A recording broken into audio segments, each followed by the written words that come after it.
Arthur should not be allowed to have a dog. After 25 seasons and over 500 episodes, Arthur has proven time and again that he is the least responsible pet owner in the world. We've seen him blame Pal for things that he didn't do and overfeed him to the point of making him sick. Not to mention he's lost his damn dog more times than I can count. I've already talked about Arthur's mistreatment of Pal in the abysmal abomination that is Arthur's missing Pal. So today, I want to take a look at 3 episodes from season 1 that show how Arthur has been a horrible pet owner since the very start of the show. And where better to start than with the episode that introduced us to Arthur's dog in the first place. Also, make sure to subscribe so we can hit 60,000 subscribers and I can finally release my review for Elmo in Grouchland. This might be the most insane kids movie I have ever seen. Let's not waste any more time and delve right in.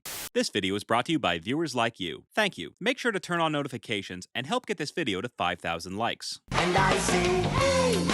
Arthur says he's the kind of boy who should have a dog. I didn't realize we were starting off the episode with lies. Arthur says a dog would be great for all kinds of things, like rescuing babies from trees. Wait, how is Kate gonna get stuck in a tree if she can't even walk? Arthur daydreams about having a dog when he gets interrupted by this mangy bitch. Arthur wants a dog. Arthur wants a dog. That's gotta be the lamest taunt I've ever heard. Arthur tells DW not to tell their parents, since he's waiting for just the right moment to make his sales pitch. DW says he can trust her. Again, lies. DW immediately blabs to their parents, forcing Arthur to make his sales pitch on the spot. I would feed it and walk it and play catch with it. I mean, he does technically do those things, he just does them very badly. The Reed parents say they'll think about it. That means no. Damn it, DW, I know you're right, but shut up. The Reed parents talk in private while DW tries to listen in, only to get smacked in the face by the door. Arthur's parents tell him he can have a puppy, but only after he's proven he can be responsible. Then again, these are the same parents who agreed to let their 4-year-old have a pet bird, so I'm guessing they have a loose definition of responsibility. Arthur has no idea how to prove he's responsible, and DW suggests he get a job. Then you can pay back the $7 you owe me. DW, I doubt you can even count to 7. Muffy says he could get a job at her father's dealership, because Mr. Crosswire is obviously a fan of child labor. Arthur decides to start a pet sitting business to prove he can be a responsible pet owner. There's no way this plan is possibly doomed to fail. He hands out flyers to everyone in town, and then waits by the phone for customers to start calling. Though how is anyone supposed to call when you didn't even put your damn phone number on the flyer? Despite this, Arthur does end up getting his first customer. He's hired by Mrs. Woods to watch her dog for $10 while she's on vacation. His dad points out that the Wood dog has a bit of a reputation, as the mailman refers to her as Jaws, and even DW seems to be scared of her. And you know something is bad when it scares DW of all people, but there's no way Arthur is turning down $10, which to a kid in the 90s was like $1 million. Mrs. Wood leaves Arthur with her cranky canine, who's ironically named Perky, along with her daily routine and an itemized list of everything she hates, which includes mailmen, baths, and blabbermouth baby brats. Speaking of which, DW watches with cynical glee as the female dog makes Arthur her bitch. Arthur spends the next week bending over backwards to please a dog who looks like she's ready to bite off his face at any moment. He tries to make her favorite dinner, which consists of 5 cans of dog food and the exact center of a cheeseburger. Oh no, I forgot the parsley. No wonder this mutt is so cranky. She's probably been constipated her entire life. Arthur claims that if he can survive a week with Perky, he can survive anything life has to throw at him. And then life shows up at Arthur's front door. Turns out Arthur's flyers worked a little too well, as everyone and their mother decide to drop their pets at Arthur's doorstep at the exact same time. What the hell is wrong with the brain in this shot? Dude looks like he greened out after hitting the world's fattest dab. Mr. Reed is rightfully pissed his son has turned their living room into a petting zoo, and their bathtub into an aquarium. DW has a froggy freakout and ends up mooning the audience. You know, I didn't expect to be talking about a cartoon toddler's bare ass today, but here we are. Arthur struggles to keep the pets from eating each other. He steps on this poor pussy's tail and ends up making his baby sister cry. Arthur tries to wrangle all the pets together, while this pervy python tries to snake its way up his mother's pants. And who could blame it? Arthur banishes all the non-talking animals to the basement, but not before Perky sinks her teeth into this yellow-crested warbler. No, seriously, that birdcage is clearly empty. Arthur decides to fight fire with gasoline and bribes DW to help him take care of everyone's pets. You know I'd do anything for you.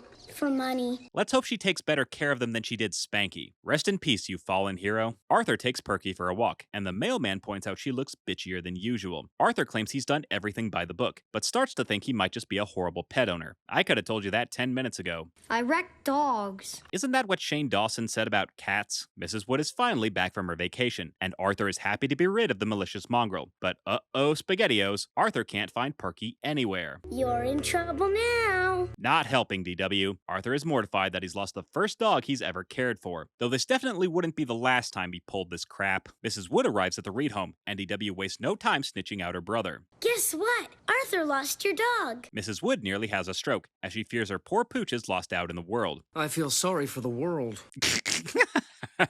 Surprise, surprise. It turns out Perky had puppies. Perky, you dirty dog. Mrs. Wood is so grateful that she offers to let Arthur keep one of the puppies, and the boy acts as if she just pissed in his lunchbox. Arthur tries to think up a name for his new dog, while DW scams him out of the $10 he just earned. Arthur's dad says he's earned the right to have a puppy, even though everything he did in the episode proves the exact opposite. Don't believe me? Let's review. Arthur begged his parents to let him have a puppy, and was somehow flabbergasted when they asked him to prove he could be responsible. He gave out his home address to every stranger in town to prove he could take care of other people's pets. His plan immediately backfired when his home became a sanctuary for every wayward house pet in Elwood City. Arthur failed to stop the animals from terrorizing his family and nearly got mauled to death by the lapdog from hell. He then proceeded to lose said dog and nearly caused her owner to die from shock. When he finally found Perky, it turned out she had been pregnant the whole time, cause I guess Mrs. Wood doesn't believe in spading. And even after all the bullcrap Arthur put his family through, they still agreed to let him adopt one of Perky's bastard puppies. And we never see any of the other pets Arthur was hired to look after ever again, because he was so focused on Perky that he probably didn't notice the python bust out of its cage and eat the other pets alive. But that's not nearly as bad as the time Arthur failed to stop his dog from destroying the entire house.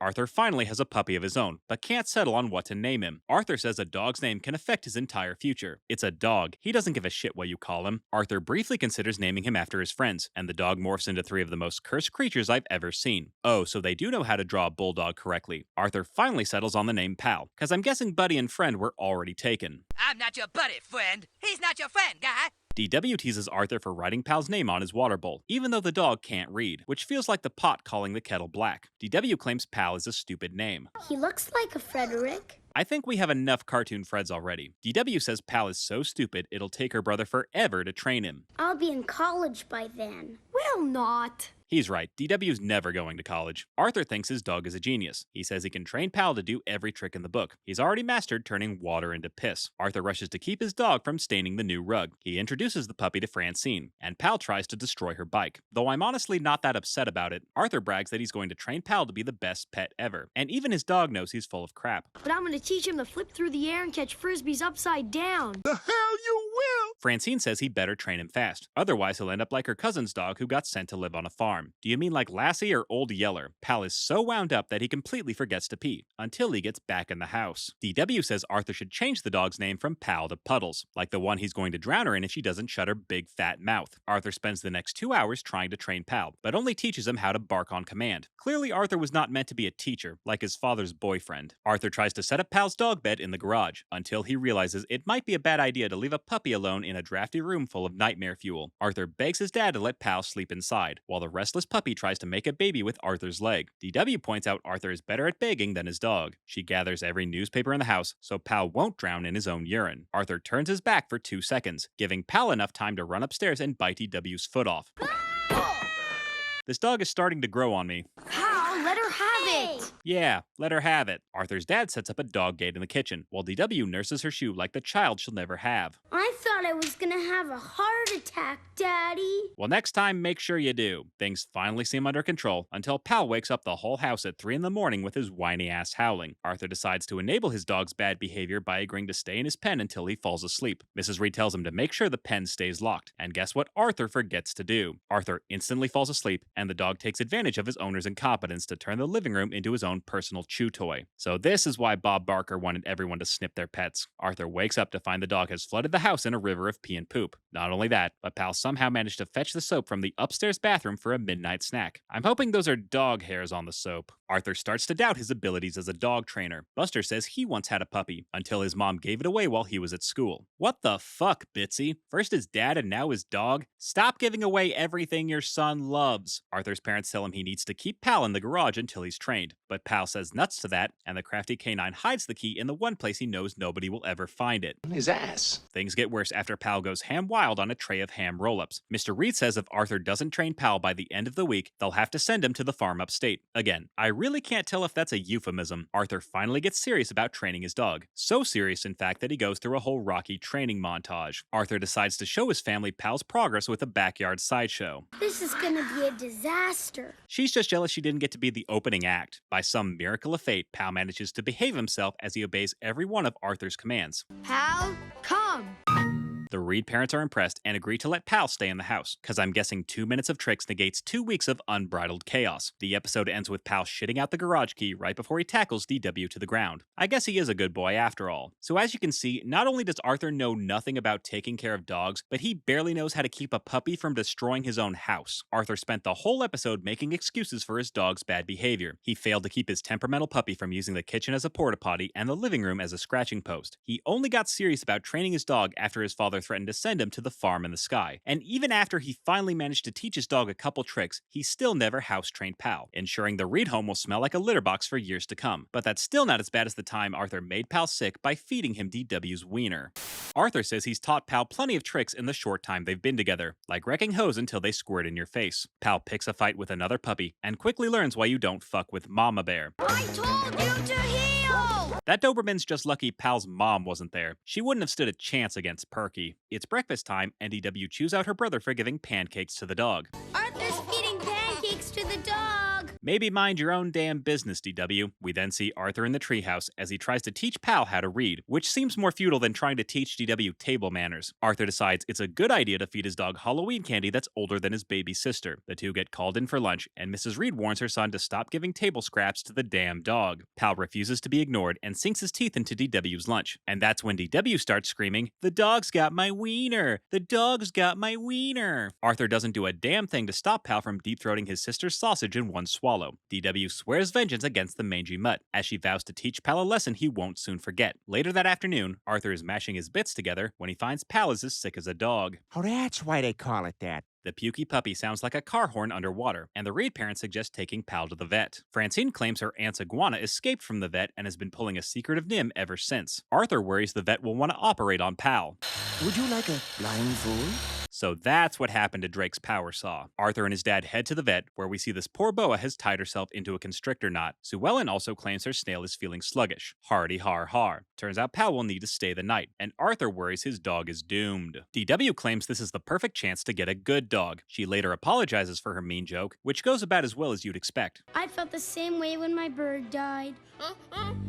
You see, even when she's trying to be nice, she still fucks it up. Arthur thinks DW tried to poison Pal as revenge for biting her wiener. Let's call the cops and put her in prison. Buster, that might be the smartest thing you've ever said on this show. The brain says they can't punish her without any evidence of her being a criminal. Lucky for us, we've got 25 seasons worth of evidence. The kids decide to hold a mock trial in their treehouse, where they accuse DW of making Pal sick. Buster suspects she's an alien who's been sent to Earth to get rid of all dogs before the impending invasion. Because only dogs can tell who's an alien and who is truly human. Are you outside of your mind? The kids find her guilty and sentence her to death by Swirly. DW says fuck this noise and goes back to her room. That night, Arthur has a nightmare where DW breaks into the vet clinic to finish what she started. The other dogs take Pal hostage in a scene that feels like Watership Down if it was made with dogs. Oh wait, that movie actually exists. The next day, Arthur returns to the vet where he finds out Pal had puppies. Wait, what? Sorry, not you. Her.